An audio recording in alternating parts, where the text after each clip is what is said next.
شهر مبارك كريم تعود فيه الأنفس إلى الباري عز وجل وتتزكى بالصيام والقيام، تتنزل فيه الرحمات وتلين القلوب تقربا من الله بالعمل الصالح. السلام عليكم الأحباب، كي راكم؟ يا لاباس؟ إن شاء الله تكونوا بخير ورمضان كريم.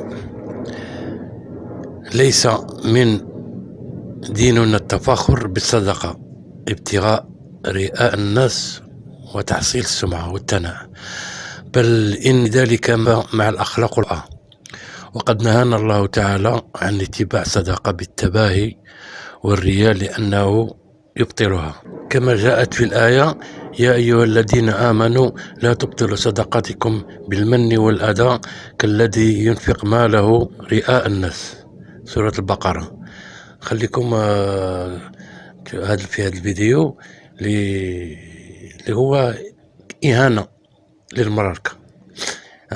مالك يجي هو يدشن قفة رمضان، هو اللي يحضر التدشين ويقسمها هو ويمد انطلاقة مش عارف كي تمشي عندهم.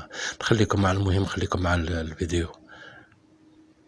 على قفة الدل والعار، القفة الرمضانية. هاد القفة اللي كل سنة في رمضان كيجي الديكتاتور محمد السادس هو والابن ديالو، وكيجيو كيبداو يهينوا في الشعب المغربي، في الفقراء من الشعب المغربي، في المحتاجين امام العالم، امام الكاميرات، بدون حشمة ولا حياء. الملك محمد السادس تضامن أحد أوراقه الكبرى لتوفير إصلاح الطمأنينة والعيش الكريم الذي يغني عن السؤال وقيمة كبرى للدين، وجعلنا التضامن المثل الأعلى في جهوده المتواصلة لدعم أسس التكافل الاجتماعي بتيسير كل السبل في مواجهة الفقر والهشاشة.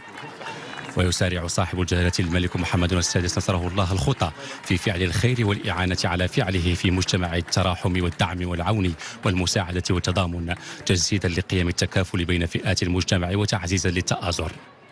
وتعكس هذه المبادرة ذات الرمزية القوية في هذا الشهر الفضيل العناية الملكية الموصولة بالأشخاص في وضعية هشاشة اجتماعية، كما تأتي لتكريس القيم النبيلة للإنسانية والتضامن والتآزر والتقاسم التي تسم المجتمع المغربي.